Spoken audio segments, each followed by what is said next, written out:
నమస్కారం. ఎస్ఆర్ థాట్స్కు స్వాగతం. మన దేశంలో ఏటా ఎక్కడో ఒక చోట ఎన్నికలు జరుగుతూనే ఉంటాయి. దీనివల్ల వేల కోట్ల రూపాయల ప్రజాధనం ఖర్చవడమే కాకుండా అభివృద్ధి పనులకు కూడా ఆటంకం కలుగుతుందనే చర్చ చాలా కాలంగా నడుస్తోంది. దీనికి పరిష్కారంగా కేంద్ర ప్రభుత్వం ముందుకు తెచ్చిన ఆలోచనయే వన్ నేషన్ వన్ ఎలక్షన్. అసలు ఈ విధానం ఏంటి, దీనివల్ల సామాన్యులకు కలిగే లాభాలేంటి, ఉన్న సవాలేంటో ఈ వీడియోలో వివరంగా తెలుసుకుందాం. దేశవ్యాప్తంగా లోక్సభకు మరియు అన్ని రాష్ట్రాల అసెంబ్లీలకు ఒకేసారి ఎన్నికలు నిర్వహించడాన్నే ఒకే దేశం ఒకే ఎన్నిక అంటారు. అంటే మీరు ఓటు వేయడానికి వెళ్ళినప్పుడు ఎంపీకి మరియు ఎమ్మెల్యేకు ఒకేసారి ఓటు వేస్తారు. మన దేశంలో 1952, 1957, 1962 మరియు 1967లలో జరిగిన ఎన్నికల్లో ఇలాగే జరిగింది. ఆ తర్వాత కొన్ని రాష్ట్రాల్లో ప్రభుత్వాలు మధ్యలోనే పడిపోవడం వల్ల ఈ చక్రం దెబ్బతింది. దీనివల్ల కలిగే ప్రయోజనాలను తెలుసుకుందాం. ప్రజాధనం ఆదా అవుతుంది. ప్రతి ఎన్నికకు వేల కోట్లు ఖర్చు అవుతాయి. ఒకేసారి నిర్వహిస్తే ఎన్నికల సిబ్బంది, ఈవీఎంలు, భద్రతా దళాల ఖర్చు గణనీయంగా తగ్గుతుంది. ఇక నిరంతర అభివృద్ధి అనేది ఎన్నికలు ఉన్నప్పుడల్లా ఎన్నికల కోడ్ అమల్లోకి వస్తుంది. దీనివల్ల కొత్త పథకాలు, రోడ్లు, భవనాలు వంటి అభివృద్ధి పనులు ఆగిపోతాయి. ఒకేసారి ఎన్నికలు ఉంటే 5 ఏళ్ల పాటు పాలనపైనే దృష్టి పెట్టవచ్చు. దానివలన అభివృద్ధి శరవేగంగా జరుగుతుంది.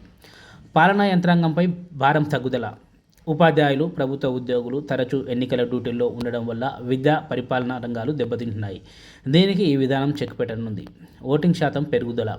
ప్రజలు పదే పదే పోలింగ్ బూత్లకు వెళ్లే పని లేకుండా ఒకేసారి ఓటు వేయడం వల్ల ఓటింగ్ శాతం పెరిగే అవకాశం ఉంది. దీనివల్ల ఉన్న సవాళ్లు మరియు అభ్యంతరాలు తెలుసుకుందాం. అయితే ఈ విధానంలో కొన్ని ఇబ్బందులు కూడా ఉన్నాయి. ప్రాంతీయ పార్టీల ఆందోళన. ఒకేసారి ఎన్నికలు జరిగితే జాతీయ అంశాల ప్రభావం ఎక్కువగా ఉంటుంది. ప్రాంతీయ సమస్యలు మరుగున పడే అవకాశం ఉందని చిన్న పార్టీలు భయపడుతున్నాయి. రాజ్యాంగ సవరణ. ఈ విధానం అమలు చేయాలంటే రాజ్యాంగంలోని పలు అధికరణాలను సవరించాల్సి ఉంది. దీనికి అన్ని రాష్ట్రాల మద్దతు కూడా అవసరం. మధ్యలో ప్రభుత్వం పడిపోతే ఏం జరుగుతుంది? ఏదైనా రాష్ట్రంలో ప్రభుత్వం మెజార్టీ కోల్పోయి పడిపోతే మళ్ళీ 5 ఏళ్ల వరకు వేచి ఉండాలా, లేక మధ్యంతర ఎన్నికలు జరపాలనే దానిపై స్పష్టత రావాలి. ముగింపుగా చెప్పాలంటే వన్ నేషన్ వన్ ఎలక్షన్ వల్ల ఆర్థికంగా దేశానికి మేలు జరుగుతుందనడంలో ఎటువంటి సందేహం లేదు. కానీ ప్రజాస్వామ్య స్ఫూర్తి దెబ్బతినకుండా అన్ని వర్గాల అభిప్రాయాలను పరిగణలోకి తీసుకొని దీనిపై ముందడుగు వేయాలి. దీనిపై మీ అభిప్రాయం ఏంటి? ఒకేసారి ఎన్నికలు జరగడం మంచిదా లేదా అనేది కామెంట్ సెక్షన్లో తెలియజేయండి. చివరి వరకు వీడియో చూసినందుకు ధన్యవాదాలు.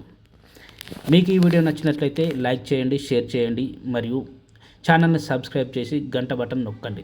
దీనివల్ల నేను చేసే వీడియోలు ఎప్పటికప్పుడు మీకు చేరువవుతాయి. ధన్యవాదాలు.